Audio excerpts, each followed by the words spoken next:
दैत्य सेनापति परम योद्धा दुंदुभी निनाद की जय। आओ दुंदुभी निनाद, तुम्हारा स्वागत है। कहो, क्या समाचार लेकर आए हो? समाचार हमारे पक्ष में है दैत्यराज। मैंने दैत्य शत्रु विष्णु भक्त ऋषि मुनियों को मृत्यु के मुंह में ढकेल दिया है। और जो बच गए वो प्राण बचाकर अज्ञातवास में जा चुके हैं। आपका विरोध करके विष्णु भक्ति करने का साहस अब कोई नहीं करेगा। पुत्र, दुंदुभी निनाद ने दैत्य जाति के लिए अनेक पराक्रमपूर्ण कार्य किए हैं। हाँ माता, और दुंदुभी निनाद ने हमारी विजय यात्रा में अपूर्व योगदान दिया है। सेनापति महापराक्रमी और परम योद्धा है। निस्संदेह। और तुम्हारे प्रति अत्यंत स्वामी भक्त भी। हम भी तो इनसे स्नेह करते हैं। स्नेह? क्या हम इनसे केवल स्नेह ही करते रहेंगे? पुरस्कार स्वरूप इन्हें कुछ देंगे नहीं? कहो माता, तुम जो कुछ भी चाहोगी हम दुंदुभी निनाद को वही देंगे। पुत्र, मैंने तुम्हारी बहन होलिका का विवाह इनसे करने का वचन दिया था। मेरा विचार है कि वो वचन पूर्ण करने का समय अब आ गया है। माता, तुमने वही कह दिया जो हम कहना चाहते थे। शूरवीर असुरगण, हम शीघ्र ही अपनी बहन होलिका का विवाह अपने दैत्य सेनापति दुंदुभी निनाद के साथ करेंगे और विवाह का समय है। दैत्यराज, दैत्यराज, ये ऋषि मुनि विष्णु भक्ति कर रहे थे और आपकी शक्ति को चुनौती दे रहे थे। विष्णु को प्रसन्न करने के लिए यज्ञादि भी कर रहे थे। हम तो इन्हें वही समाप्त कर देते दैत्यराज, किंतु दैत्य सेनापति की आज्ञा थी कि इन दुष्टों को आपके सम्मुख प्रस्तुत किया जाए। विष्णु की भक्ति।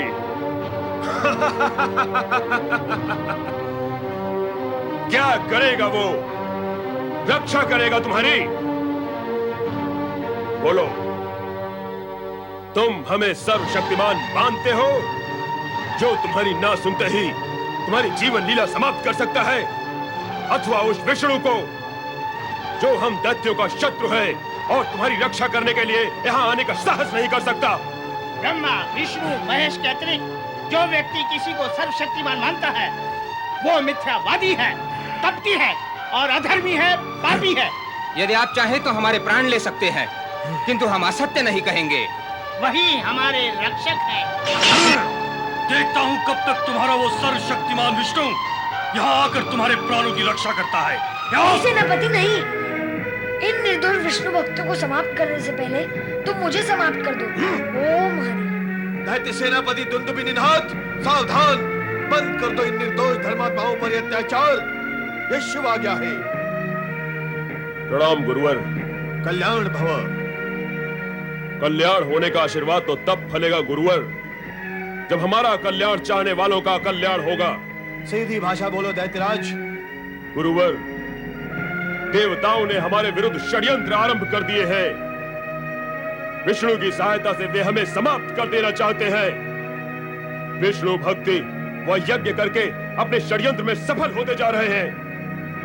यदि समय रहते हमने इन दैत्य शत्रुओं को समाप्त नहीं किया तो वे निश्चित ही हमें समाप्त कर देंगे, और यदि हमने आपकी आज्ञा का पालन करके उन्हें समाप्त नहीं किया तो फिर दैत्यों का नाम लेने वाला कौन रहेगा गुरुवर?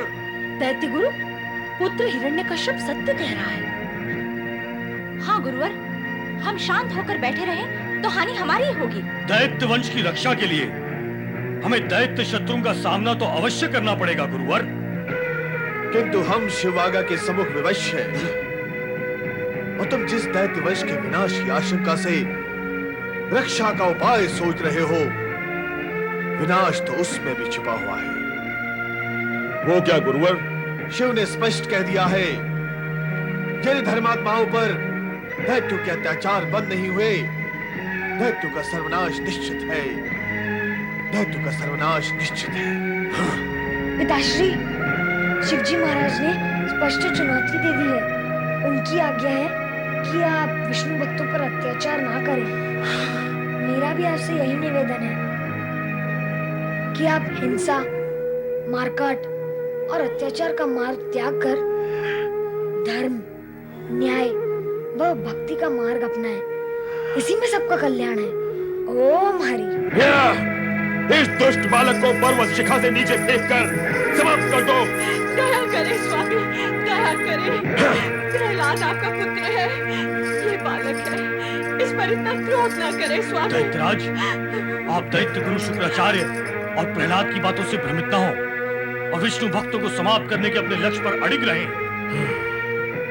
पुत्र के मोह में पड़कर तुम दया की बात कर रही हो कयाधु। इतना भी नहीं जानती कि विष्णु भक्ति के कारण ये हमारा विरोधी बन गया है, और यदि यह जीवित रहा तो विष्णु भक्तों को प्रोत्साहित करेगा। और तुम भी सुन लो, यदि तुमने इसे बचाने का प्रयत्न किया तो तुम भी हमारे क्रोध का भाजन बन जाओगी। दलनायक, ले जाओ इस दुष्ट बालक को, और यदि कोई विष्णु भक्त इस कार्य में बाधक बनने की चेष्टा करे तो उसे तत्काल समाप्त कर दो, और इन विष्णु भक्तों को भी समाप्त कर दो। ले जाओ, ले चलो इन दुष्ट पापियों को। चलो चलो युवराज, जाओ। ऐसा अनर्थ न करे स्वामी, प्रहलाद हमारा पुत्र है, प्रिय पुत्र, इस पे दया करें। आप प्रहलाद के पिता हैं, क्या पिता भी कभी अपने पुत्र को ऐसा दंड देते हैं?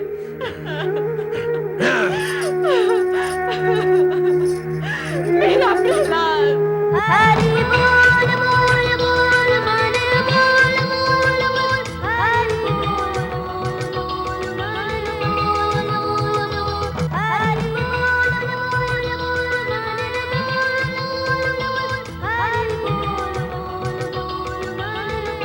मन बोल बोल हरि बोल बोल बोल मन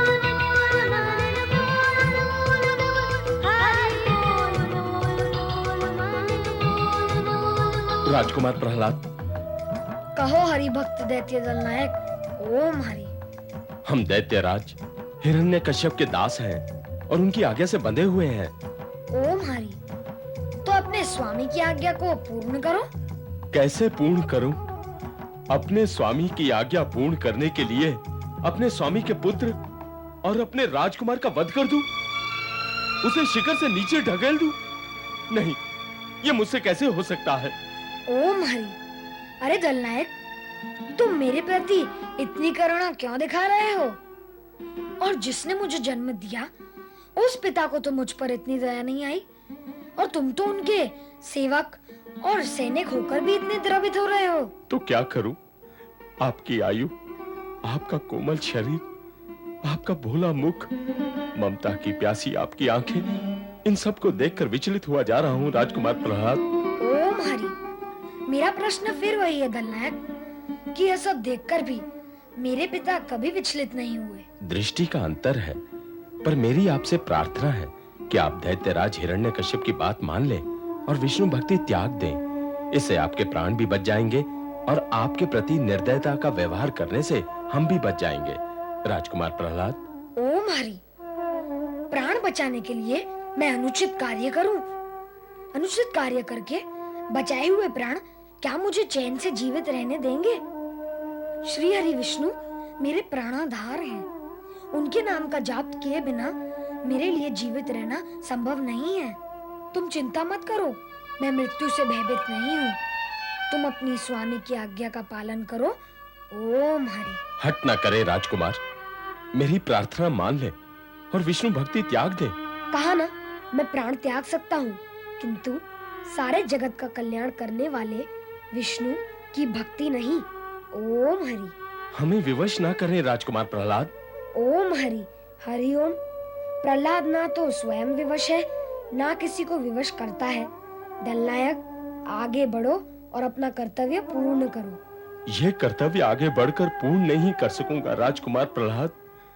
अब तो आप अपनी अंतिम इच्छा बताएं। मेरी अंतिम इच्छा आपके मुख से ओम हरि सुनने की है दलनायक। इतने समय से मैं बोल रहा था और आप सुन रहे थे, अब आप बोले और मैं सुनूंगा, तो बोले ओम हरि। हमसे बोलने के लिए ना बोले।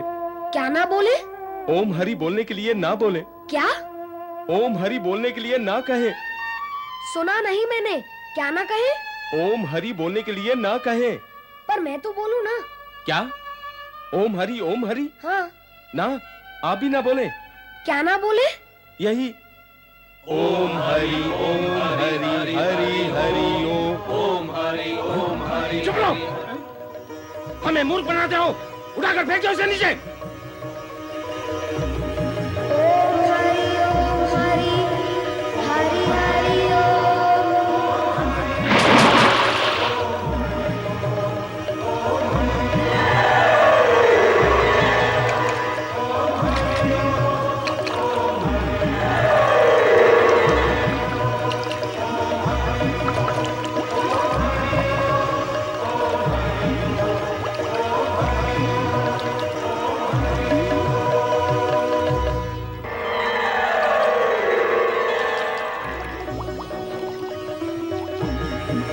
कितना सुंदर बालक है स्वामी। ये हमारा परम प्रिय भक्त प्रहलाद है देवी।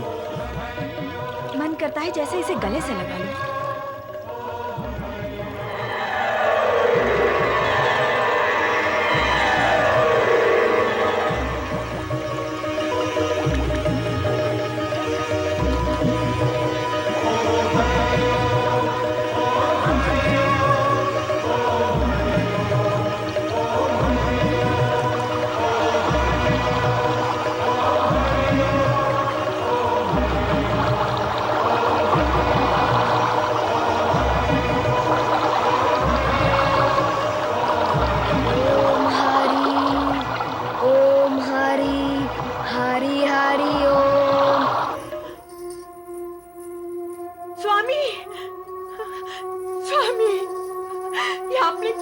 स्वामी, क्या किया आपने? अरे, आप प्रहलाद के पिता हैं। हर पिता तो सदा ही पुत्र के प्राणों का रक्षक होता है, और आप अपने पुत्र के प्राण भक्षक बन बैठे। ये भी भूल गए कि वो आपका वंशधर है और सदा ही आपके कल्याण की बात सोचता रहा है। मैं कहती हूँ स्वामी, अब भी समय है, अपने पुत्र पर दया करें, कृपा करें नाथ, उसे मृत्यु के मुख में ना ढकेले। बंद करो ये विलाप कयाधु। पुत्र के मोह ने तुम्हें अंधा बना दिया है।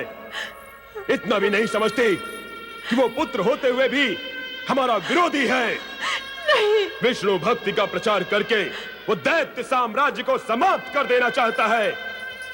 दैत्य साम्राज्य की सुरक्षा के प्रति यदि विचार करें तो उसे जीवित रहने का कोई अधिकार नहीं है। दैत्यराज की जय हो। दैत्यराज सेनापति दुंदुभि निनाद विष्णु से परास्त हो गए हैं। किंतु वो अब है कहां? वे इसी ओर आ रहे हैं दैत्यराज। दैत्यराज हिरण्यकश्यप की जय हो। वो तो है। क्या समाचार है ये बताओ। आपकी आज्ञा अनुसार मैंने राजकुमार प्रहलाद को खाड़ी में फेंककर समाप्त कर दिया है।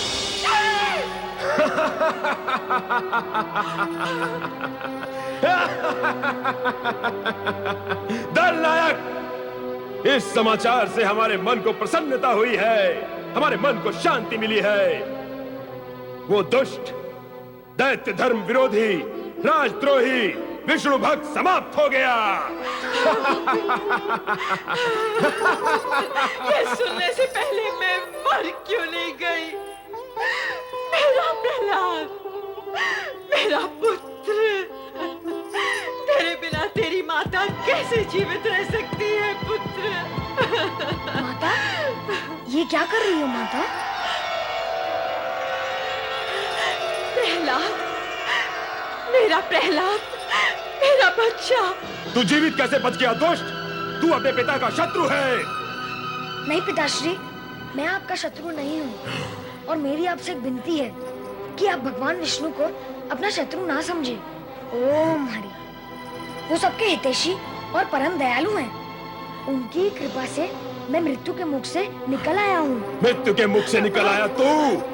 चुप कर प्रहलाद, अपने मुख से दैत्य शत्रु विष्णु की प्रशंसा बार बार मत कर। इस बार तू दल नायक के कारण जीवित बच गया है, पर मैं भी देखता हूँ कि तेरा विष्णु तुझे कब तक बचाता है। दैत्यराज की जय हो। चिंता मत करो दुंदुभी निनाद, जो कुछ हुआ उसे भूल जाओ। सर्वप्रथम इस अधम बालक को उबलते हुए तेल के कढ़ाई में डालकर सला के लिए समाप्त कर दो। हम इसे एक पल भी जीवित नहीं देखना चाहते। ले जाओ इसे। तुम मेरे होते हुए मेरे बच्चे को नहीं ले जा सकते। हट जाओ कयाधु।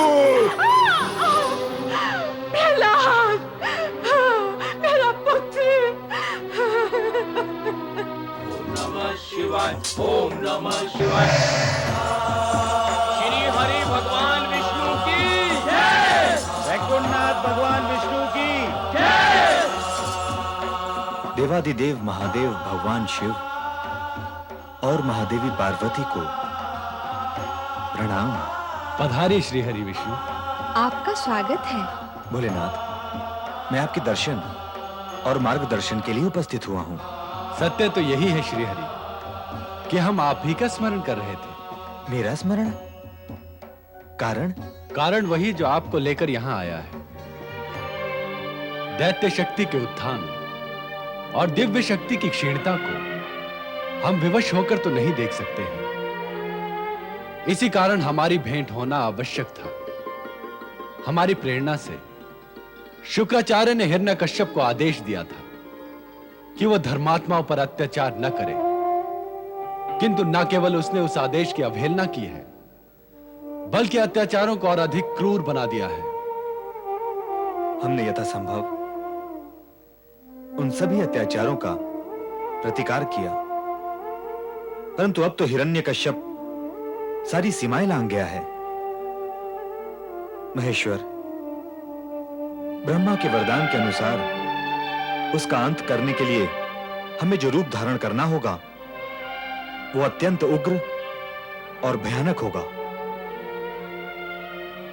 एक बार वो रूप धारण करने के पश्चात उसे शांत कर पाना असंभव हो जाएगा।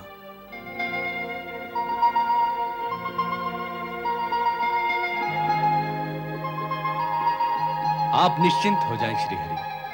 आपके उस उग्र रूप को शांत करने का उपाय हम अवश्य करेंगे। विष्णु और रुद्र के उग्र तथा विचित्र रूप का मिलन सृष्टि के लिए आश्चर्यपूर्ण और कल्याणकारी होगा।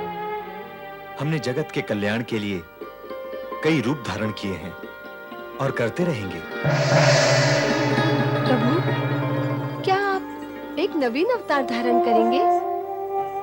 विष्णु की अवतार लीला के लिए इस बार हमारा सहयोग अति आवश्यक हो गया है देवी।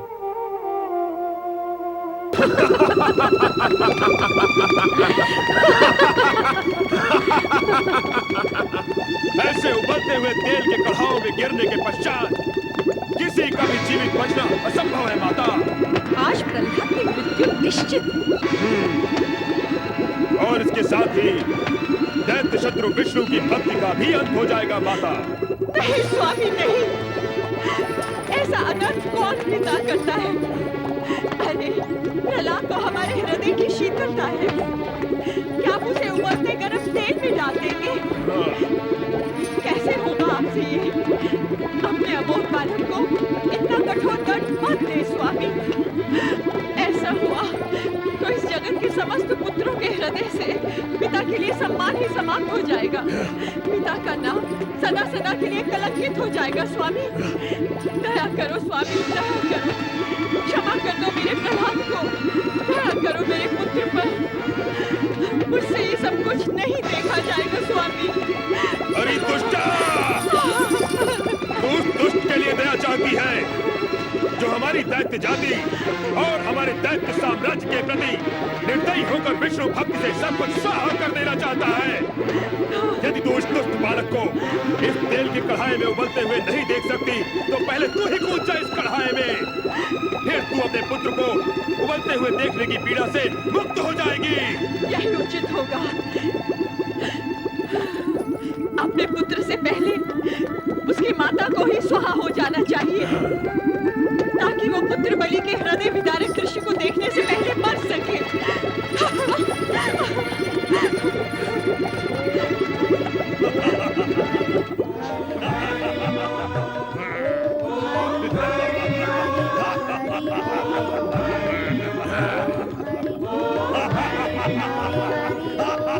हे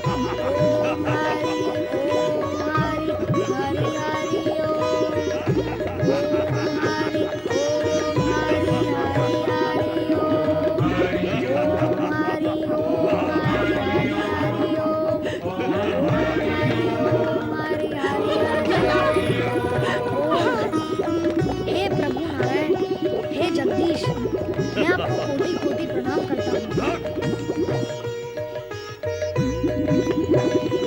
दैत्य सेनापति दुंदुभिनाथ, अब आप अपना कार्य पूर्ण करें। मैं श्री विष्णु के श्री चरणों में जाने के लिए तैयार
उठो माता, उठो माता, मेरी ओर देखो माता।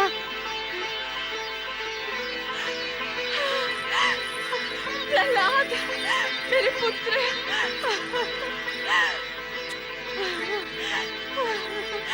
प्रहलाद। प्रहलाद मेरा परम शत्रु है, केवल मेरा ही नहीं अपितु समस्त दैत्य जाति का शत्रु है। दैत्य शत्रु का विनाश होना ही चाहिए, अन्यथा दैत्य जाति का पतन निश्चित है। भले ही प्रहलाद मेरा पुत्र है, किंतु इस विद्रोही पुत्र को मृत्यु के मुख में ढकेलना ही होगा। प्रहलाद का अंत करना ही होगा, उसका अंत करना ही होगा, अंत करना ही होगा। किस चिंता में डूबे हुए हो भैया? हमारी चिंता एक ही है होलिका, जिसे तुम अच्छी तरह जानती हो। प्रहलाद हमारा विद्रोही पुत्र, हमारा परम शत्रु। प्रहलाद जिसको हमने अनेकों बार मृत्यु के मुख में ढकेला, किंतु वो हर बार वहां से जीवित बच निकला। इस बार वो नहीं बचेगा भैया। क्या? हाँ भैया, तुम्हारी बहन ने तुम्हारी इस चिंता को दूर करने का उपाय सोच लिया है। क्या उपाय सोचा है तुमने? तुम नहीं जानते भैया, मैंने अग्नि की तपस्या करके अग्नि में न जल जाने की सिद्धि प्राप्त की है, और यह सत्य केवल माता दीति ही जानती है। किंतु तुम्हारे सत्य से प्रहलाद को समाप्त करने की हमारी ये समस्या कैसे हल हो सकती है होलिका? मैं प्रहलाद को गोद में लेकर बैठूंगी, उसके प्रति अपने स्नेह का प्रदर्शन करूंगी। उसी समय तुम सैनिकों को आग जलाने का आदेश देना। संकेत में अग्नि प्रज्वलित होगी और प्रहलाद अग्नि में जलकर भस्म हो जाएगा, और मैं अपनी सिद्धि के बल पर जीवित ही अग्नि से बाहर निकल आऊंगी।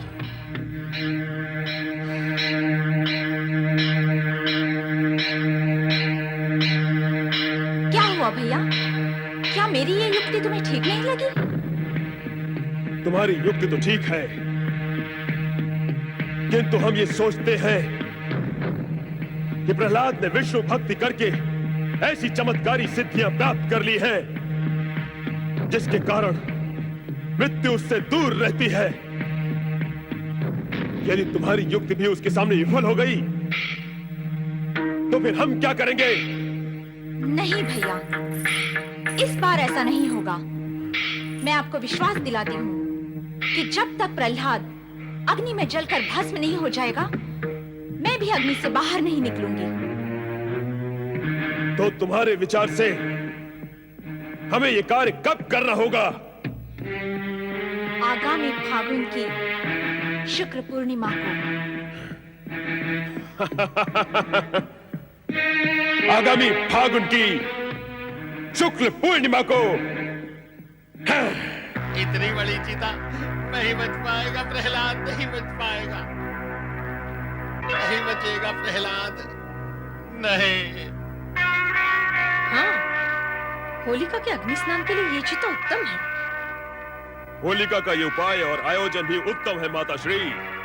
अब हमारा लक्ष्य अवश्य पूरा हो जाएगा दैत्यराज। भैया अमर्क, इस बार प्रहलाद के बचकर निकलने की कोई संभावना नहीं। अब तो उसका अंतिम समय आ गया भैया। मत रो माता, मत रो। जब तुम रोती हो तो मुझे ऐसा लगता है कि जिस भगवान विष्णु पर मेरा विश्वास है, उस भगवान पर तुम्हें विश्वास नहीं है। तेरे विश्वास से तेरी माँ के हृदय की कोमलता बड़ी है मेरे पुत्र। इस जगत में मेरे अतिरिक्त अन्य कौन ऐसी अभागन माँ होगी जिसने अपने प्राणों से भी प्रिय पुत्र को मृत्यु के विकराल जबड़ों में बाहर बाहर जाते हुए देखा हो। ये देखकर मेरे हृदय का कोमल घट फूट गया है पुत्र। ये आंसू वहीं से आ रहे हैं।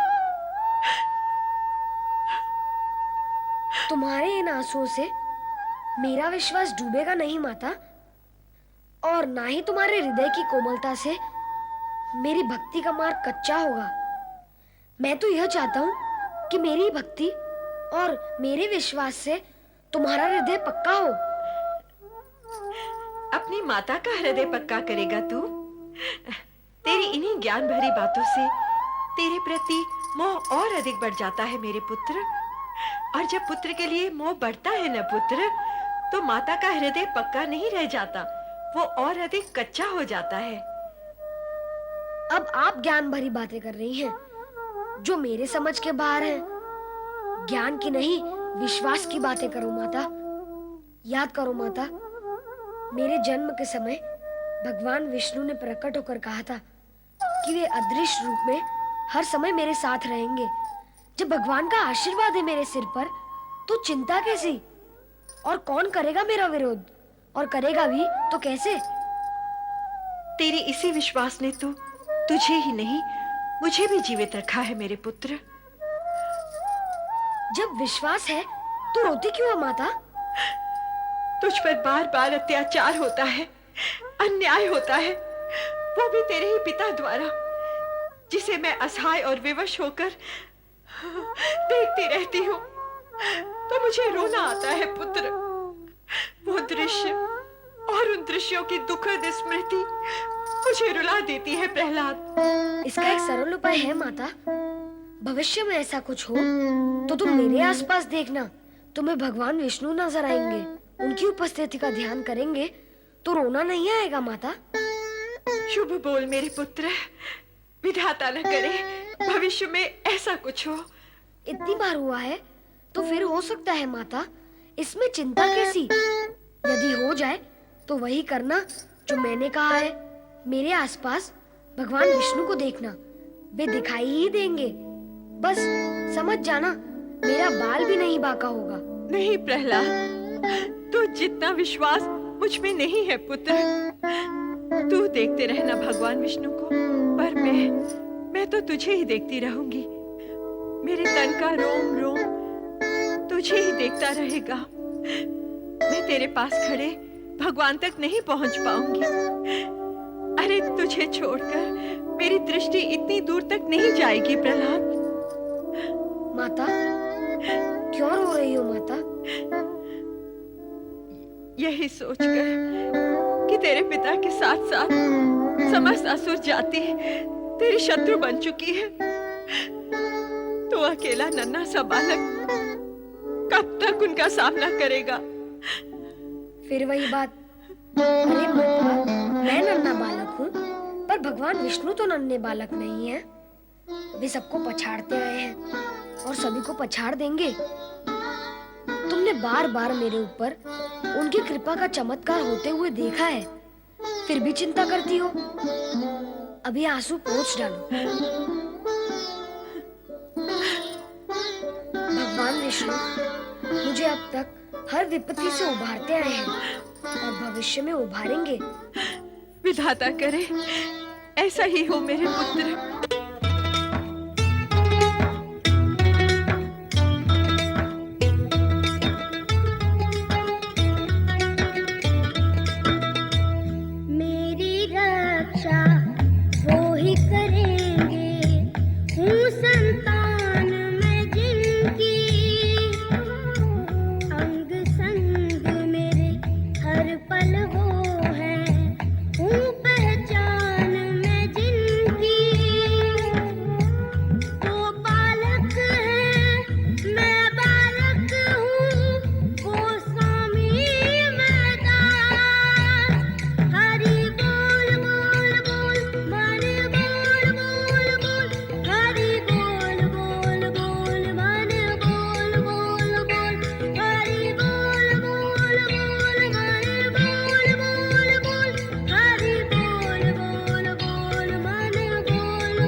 हमारे शत्रु का नाम लेना। प्रहलाद, होलिका, प्रहलाद को छोड़ दो, अन्यथा तुम्हें भी इसके साथ जला दिया जाएगा। प्रहलाद, मैं तुम्हारे पिता की बहन अवश्य हूँ, किंतु तुम पर किए गए अत्याचारों से मैं बहुत दुखी हूँ। प्रहलाद, मैंने निश्चय कर लिया है कि आज यदि तुम्हें जलाने का उपक्रम होगा तो मैं भी तुम्हारे साथ चलकर मर जाऊंगी। भैया, मैं कहती हूँ इस फूल से कोमल बालक पर अत्याचार बंद करो, अन्यथा मैं मर जाऊंगी। नहीं होलिका, नहीं। ये दुष्ट बालक दया और प्रेम के योग्य नहीं है, इसे जल जाने दो। नहीं, नहीं, मैं इसकी बुआ हूँ। पिता की दया ना सही, मैं इसकी बुआ इतनी निर्दयी नहीं हो सकती। यदि आप सबने निश्चय कर ही लिया है कि इसे भस्म करना है, तो मैं भी इसके साथ भस्म हो जाऊंगी। इसकी माँ कयाधु कहाँ है? अपने कक्ष में है, उसे इस विषय में कुछ भी ज्ञान नहीं है। प्रहलाद, मेरे बालक, आओ पुत्र, आओ।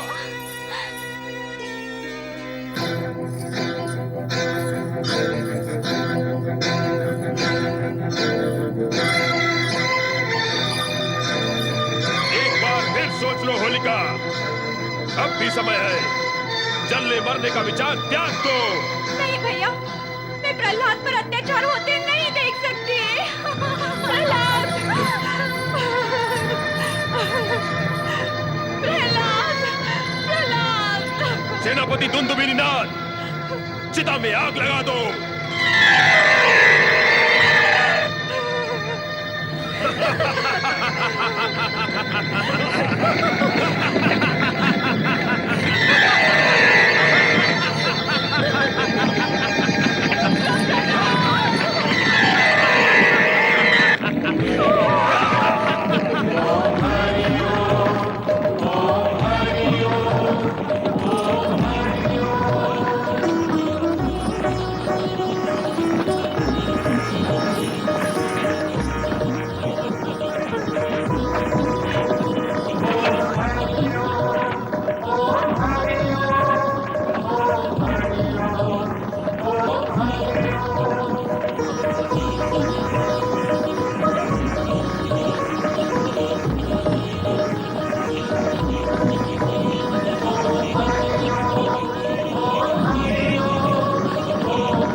आहा, श्री हरि, धन्य हैं आप और आपकी लीला धन्य है, और धन्य है आपका भक्त प्रहलाद और उसकी भक्ति धन्य है। फाल्गुन की ये पूर्णिमा होलिका दहन के नाम से सदा सदा के लिए प्रसिद्ध हो जाएगी। नारायण नारायण नारायण, भजमन नारायण नारायण नारायण। श्री हरि, बड़ी विचित्र है आपकी लीला। जिस प्रहलाद को जलाने का आयोजन था वो फूलों पर बैठा मिला, और जिसे ना जलने का वरदान प्राप्त था वो होलिका अग्नि में जलकर भस्म हो गई। धन्य है आप और आपकी लीला धन्य है। श्री हरि, आप ही की लीला के कारण भक्त प्रहलाद अग्नि से कुंदन की भांति निकल आए। नारद, लीला तो तुम्हारी भी कम विचित्र नहीं है। हमारे समक्ष हमारे भक्त प्रहलाद की भक्ति का गुणगान कर रहे हो, और वहां होलिका की स्मृति में फाल्गुन शुक्ल पूर्णिमा को होलिका दहन का त्योहार घोषित कराए। प्रभु, तो क्या आप मेरी इस घोषणा से सहमत नहीं हैं? असहमत होकर हम इस सत्य को कैसे नकार दें? कैसा सत्य प्रभु? यही कि फाल्गुन शुक्ल पूर्णिमा के दिन दुष्ट शक्तियों का नाश व भक्ति की विजय का दिन माना व मनाया जाएगा। युगों युगों तक ये परंपरा चलती रहेगी। शुभ संकेत दिया प्रभु आपने, किंतु आप अब मुझे ये बताएं, भविष्य में क्या होगा? क्या होलिका दहन के पश्चात उसका भाई हिरण्यकश्यप सब कुछ मौन रहकर सहन कर पाएगा? बहुत चतुर हो नारद, हम पर भी अपनी लीला चलाए बिना नहीं चूकते। भविष्य जानने के लिए अतीत का पल्लू पकड़ लेते हो। अत्यधिक चतुर हो तुम। प्रभु, आपका भक्त चतुर नहीं तो क्या बुद्धू होगा? नारायण नारायण। हाँ तो प्रभु, मैं आपसे ये पूछ रहा था कि हिरण्यकश्यप क्या मौन रहकर सब कुछ सहन कर लेगा? कदापि नहीं। वो अपनी दैत्य दुष्वृत्ति के वशीभूत होकर और अधिक अत्याचारी हो जाएगा, अर्थात चरम सीमा पर पहुंच जाएगा। उस सीमा रेखा पर जहां पहुंचकर सर्वनाश निश्चित है। तुम्हारा अनुमान सही है नारद। अब वो समय समीप आ गया है जब शिव आज्ञा के अनुसार ब्रह्मा जी के वरदान की रक्षा करते हुए हमें वो विशेष कार्य करना ही होगा जिसके लिए हमें निर्धारित किया गया है। ये विशेष और निर्धारित कार्य क्या है प्रभु? इस विषय में आपने कुछ स्पष्ट नहीं किया।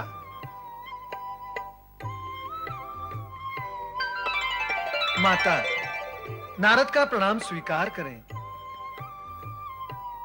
अब तक आप कहां थी माता? प्रभु का संग छोड़कर आप कहां चली जाती हैं?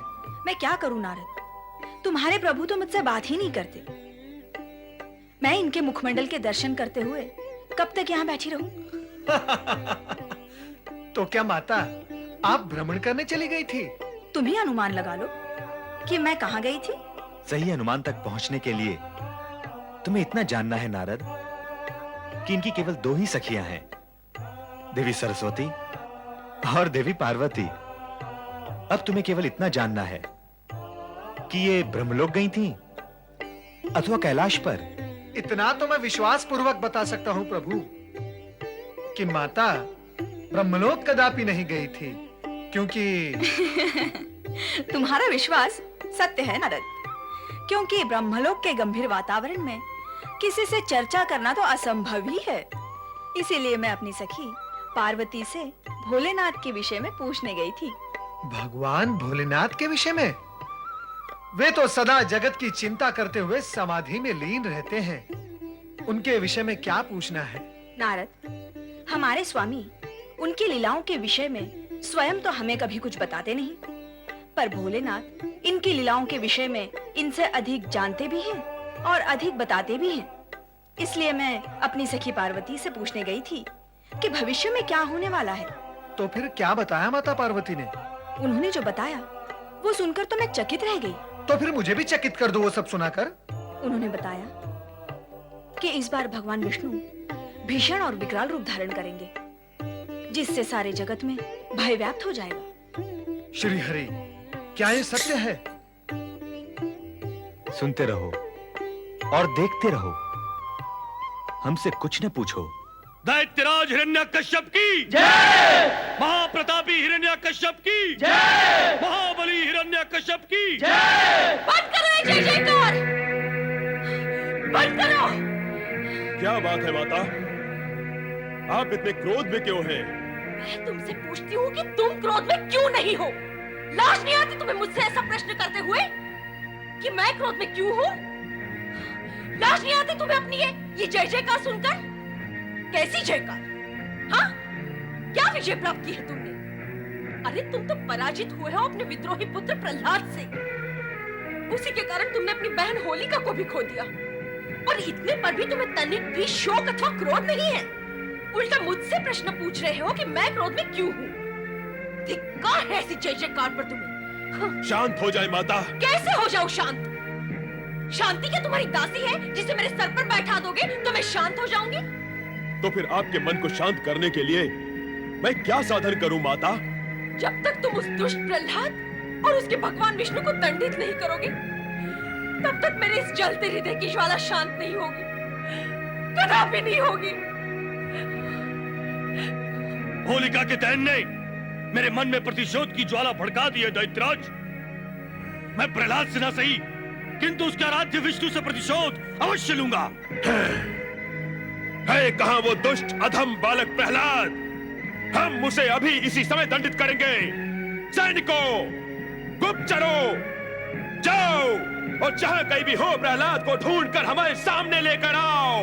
जाओ। ओम हरि ओम हरि हरि हरि ओम हरि ओम हरि ओम हरि ओम हरि हरि हरि ओम। पुत्र प्रहलाद। माता, कितना शांत और दिव्य वातावरण है इस आश्रम का। पर माता, बताओ कि तुम मुझे यहाँ लेकर क्यों आई हो? बताओ ना माता, तुम मुझे यहाँ लेकर क्यों आई हो? अब क्या बताऊं पुत्र, यहाँ आने और लाने का सत्य अत्यंत कटु है। देव ऋषि तो कहा करते हैं ना, सत्य मार्ग पर चलने वालों के लिए कटु सत्य मन, बुद्धि और आत्मा को बलवान बनाता है। कहो ना माता, क्या है वो सत्य? ये तो तू जानता ही है पुत्र कि स्वयं तेरे पिता तेरे प्राणों के शत्रु बन बैठे हैं। वो बार बार तुझे मृत्यु के मुख में धकेलना चाहते हैं। ये देखकर मेरा हृदय कांप उठता है। इसलिए मैंने तुझे उस भयावह आशंकित वातावरण और परिस्थिति से हटाकर यहाँ ले आना उचित समझा पुत्र। माता, धन तो माता पिता का धन होता है और उनके दिए हुए इस धन पर उनका पूरा अधिकार है। यदि पिताश्री इसे समाप्त कर देना चाहते हैं तो वो उनकी इच्छा है। चुप कर प्रहलाद, चुप कर। पिता की इच्छा होगी तो वे पुत्र को समाप्त कर देंगे, और माँ की इच्छा का क्या होगा? इस जगत में आज तक किसी भी माँ ने अपने ही पुत्र को समाप्त करने की इच्छा की है क्या? ऐसे कैसे मैं तुझे अपने पिता की इच्छा पर समाप्त होने दे सकती हूँ प्रहलाद? अरे मैं माँ हूँ, तेरी माँ। मैं तुझे इस दिशा की ओर देखने भी नहीं दूंगी जहाँ मृत्यु का दुर्गंधपूर्ण काला धुआं उठता दिखाई देता हो। इसलिए तो मैं तुझे यहाँ ले आई हूँ पुत्र। पर माता, उनसे छिपकर कायरों की भांति यहाँ रहना मुझे स्वीकार नहीं है। आओ चले माता। होगा तो वही जो भगवान विष्णु की इच्छा होगी, और नारायण की इच्छा तो उनके भक्तों के लिए सदा शुभ ही होती है। चलो माता। नारायण नारायण। भक्त प्रहलाद, जब से मैंने तुम्हारे भक्ति के चमत्कारों की कीर्ति कथाएं सुनी है, तब से मैं तुमसे मिलने नहीं तुम्हारे दर्शन के लिए आतुर था। प्रहलाद के दर्शन? अपने शिष्य के दर्शन? देवर्षि, प्रहलाद तो आपका शिष्य है। दर्शनाभिलाषी तो इसे होना चाहिए। सत्य तो ये है कि यदि आपका सहयोग न होता तो इसका जन्म ही संभव न होता। ये तो जन्म से ही आपका ऋणी है। प्रणाम देवर्षि। कल्याण भव। आयुष्मान भव, आनंद भव। देवऋषि, कल्याण और आनंद तो आपके आशीर्वाद और भगवान की कृपा से ही हुआ है। मैं माता द्वारा आपकी कृपा के विषय में भी सब कुछ सुन चुका हूँ। आप श्री नारायण के परम भक्त। बस प्रहलाद बस, मैं श्री नारायण का भक्त अवश्य हूँ, किंतु भक्ति की दृढ़ता में मैं तुम्हारी बराबरी नहीं कर सकता। इसीलिए तो मुझे तुमसे शिक्षा लेनी। क्षमा करें देवऋषि, क्या आप अपने शिष्य की परीक्षा लेने आए हैं? कठोर परीक्षा? नहीं प्रहलाद, मैं तो तुम्हें ढूंढता हुआ ये संदेश देने आया था कि तुम्हारे पिता शत्रु भाव के वशीभूत होकर वो तुम पर चाहे जितने अत्याचार करे, किंतु तुम विचलित न होना, क्योंकि तुम्हारे साथ भगवान भोलेनाथ और श्री हरि विष्णु की असीम कृपा है। इसलिए अत्यंत भीषण और भयंकर विपत्तियां आने पर भी तुम्हारा किंचित भी अहित नहीं होगा। यही विश्वास हृदय में बनाए रखना। ये देखो राजकुमार प्रहलाद और दैत्य महारानी। पकड़ के ले चलो इन्हें। सावधान, शांत हो जाओ सैनिकों। राजकुमार कहते हो तुम इन्हें, है भी तुम्हारे राजकुमार। राजा की आज्ञा लेकर साथ आए हो, तो क्या राजकुमार के प्रति सम्मान की भावना राजमहल में छोड़कर आए हो? यदि आप राजकुमार को ले जाना चाहते हो तो ले जाओ, किंतु सम्मान के साथ। नहीं, मैं प्रहलाद को नहीं जाने दूंगी। अभी अभी देवऋषि ने क्या कहा माता? तुम व्यर्थ ही चिंता करती हो। मुझे कुछ भी नहीं होगा माता। ये तेरा सोचना है पुत्र, क्योंकि तेरे साथ तेरे भगवान विष्णु हैं। तो मेरा सोचना कुछ और है, क्योंकि मेरे साथ मेरे पुत्र प्रहलाद की चिंता और उसका मोह है। माता, जब तुम मानती हो कि मेरे साथ भगवान विष्णु हैं और यह भी कहती हो कि तुम और तुम्हारी ममता मेरे साथ हैं, जब मेरे साथ भगवान विष्णु और तुम दोनों हो, तो क्या तुम्हारे साथ भी भगवान नहीं हुए? देखा देवर्षि आपने, इस बालक का बुद्धि कौशल कितना चतुर है आपका शिष्य। यही तो मैं तुमसे कह रहा हूँ दैत्य रानी, कि कितना निर्भय और होनहार है आपका पुत्र। आप निश्चिंत रहें और उसे जाने दें। मुझे खोजने में तुम्हें बहुत कष्ट हुआ होगा सैनिकों। अब मुझे साथ ले जाकर अपना कष्ट दूर कर लो। ओम हरि हरि हरि ओम। हमने राजमहल में और उसके आसपास चारों ओर ढूंढा, किंतु राजकुमार प्रहलाद कहीं नहीं मिले। यही समाचार देने आए हो हमें? दुखद समाचार सुनाने से पहले हमारी जय जयकार करते हो क्यों? किस लिए? जिससे हम तुम्हारी जयकार सुनकर प्रसन्न हो जाए और फिर तुम्हारी असफलता का समाचार सुनकर अप्रसन्न हो जाए। दैत्यराज, हमने दूर दूर प्रहलाद की खोज में अपने विशेष सैनिक भेजे हैं। वे माता और पुत्र दोनों को अवश्य ही खोज निकालेंगे। हमें खोजने के लिए अब कष्ट उठाने की कोई आवश्यकता नहीं है। मैं आपकी सेवा में उपस्थित हूँ। पिताश्री, पुत्र मोह के कारण माता मुझे दूर ले गई थी, किंतु अब मैं श्री हरि विष्णु के विश्वास के कारण लौट आया हूँ। आपको मेरे कारण प्रतीक्षा और खोज करने के लिए जो कष्ट उठाना पड़ा, उसके लिए मुझे क्षमा करें। दुष्ट बालक, इतनी छोटी सी आयु में तू ज्ञानियों की भाषा बोलता है, हमसे क्षमा मांगने का नाटक करता है। उससे हमें आश्चर्य कम और क्रोध अधिक आता है। ये सब हुआ कैसे? इतनी छोटी सी आयु में तेरी जीवा इतनी लंबी कैसे हो गई? जो कुछ होता है ओमरी की कृपा से ही होता है पिताश्री। फिर आया तेरी वाणी में तेरे प्रभु का नाम।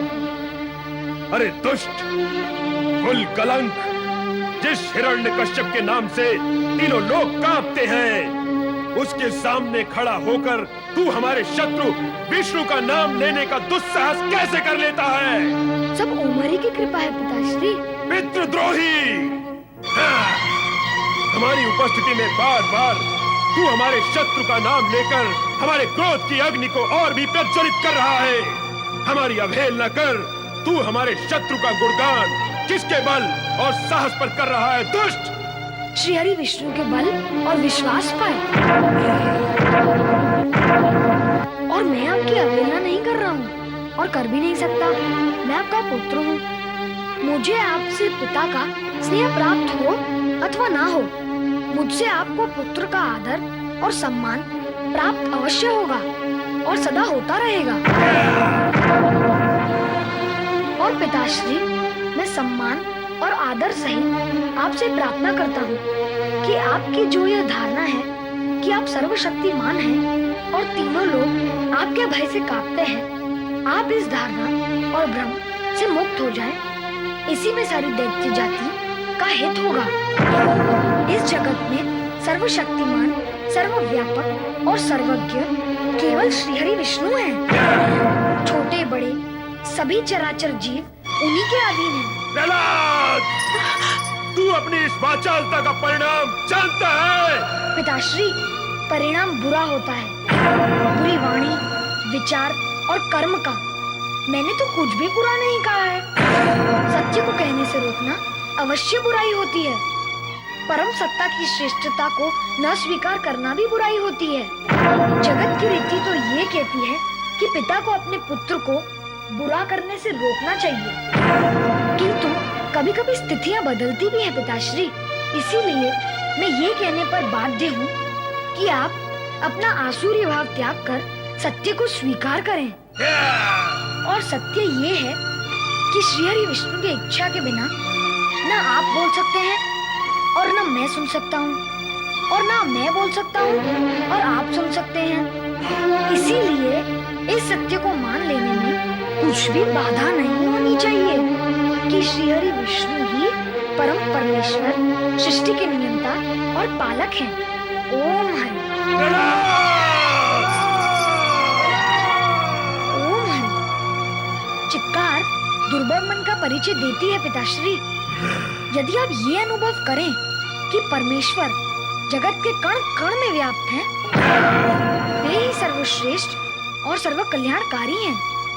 उनका विरोध करके किसी को कुछ प्राप्त नहीं होता है, तो फिर चित्कार करके आपको क्या लाभ होगा? मेरी आपसे फिर वही प्रार्थना है कि आप अभिमान त्याग कर उन्हें जगत का स्वामी स्वीकार करें पिताश्री। तो क्या तेरा विष्णु जगत के कण कण में समाया हुआ है? हाँ पिताश्री। तो वो मुझसे भयभीत क्यों है? मुझे दिखाई क्यों नहीं देता? उनको देखने से पूर्व उन्हें अपना बनाना पड़ता है, उनका बनना पड़ता है, और फिर उन्हें बुलाओ तो वो दौड़े चले आते हैं। तो बुलाओ उसे, आने दे उसे दौड़ते हुए।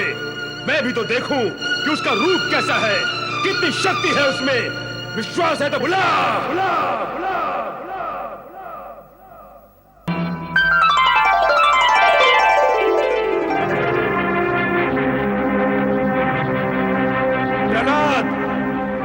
किसे प्रणाम कर रहा है? कहाँ है तेरा भगवान? पिताश्री, अभी अभी मैंने इस खंबे में श्री हरि विष्णु के दर्शन किए। तो क्या तेरा भगवान इस खंबे में है?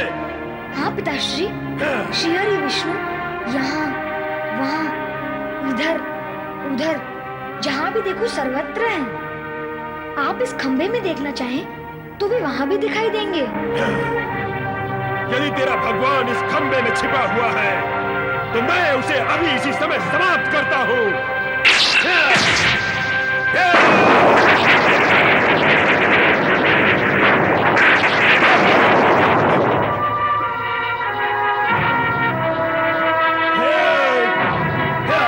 प्रहलाद, बुला अपने भगवान को। अब मैं तुझे और तेरे भगवान दोनों को यहीं समाप्त कर दूंगा। देखता हूँ कि अब तेरा भगवान तुझे कैसे बचाता है।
क्या भगवान है?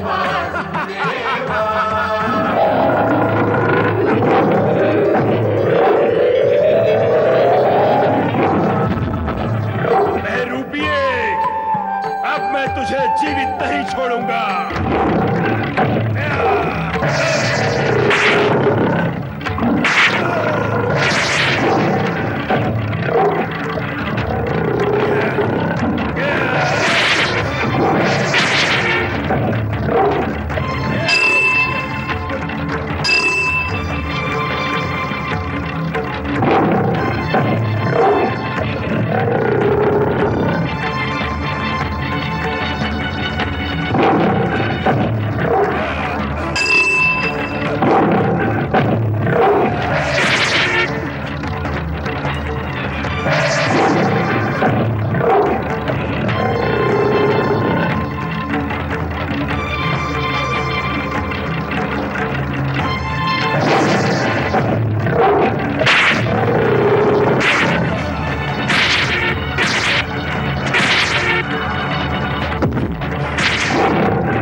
ब्रह्मा जी ने तुझे वरदान दिया था, उसे स्मरण कर और देख वर्तमान स्थिति में ऐसा कुछ नहीं है।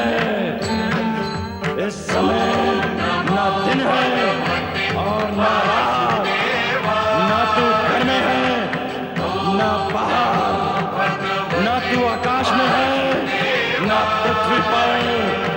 तुझे मारने वाला न मानव है और न दानव, न पशु है न पक्षी। अरे मूर्ख, मृत्यु तो वरदान के अगल बगल से, नीचे ऊपर से अपना मार्ग बना ही लेती है।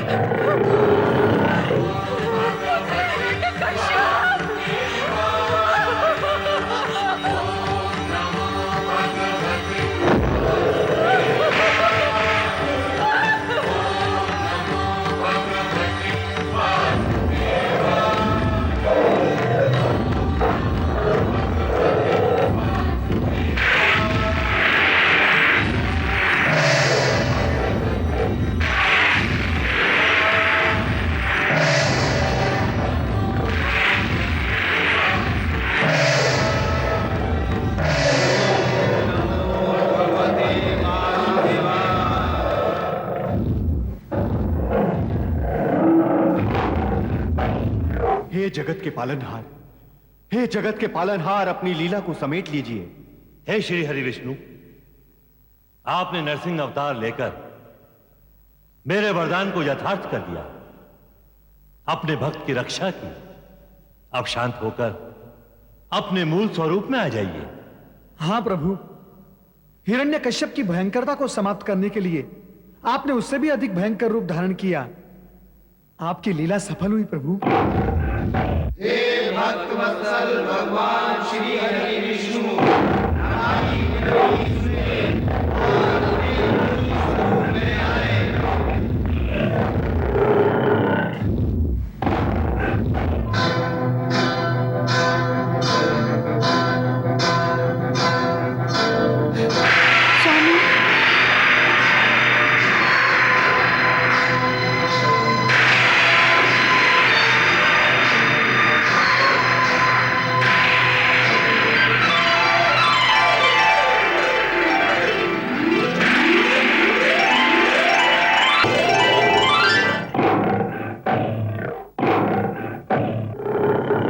सभी को व्याकुल होने की आवश्यकता नहीं है।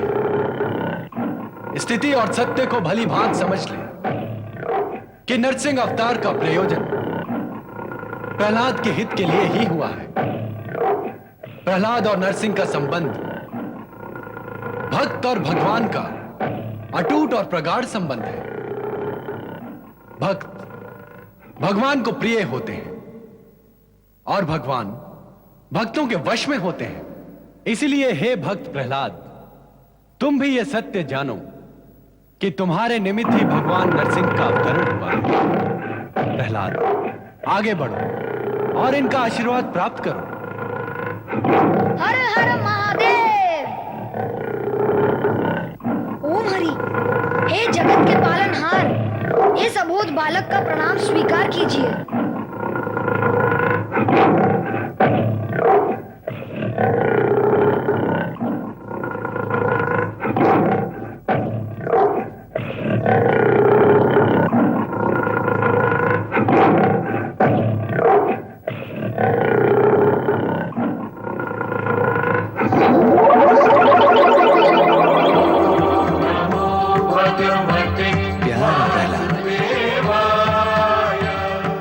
हम सभी का लक्ष्य पूर्ण हुआ भोलेनाथ।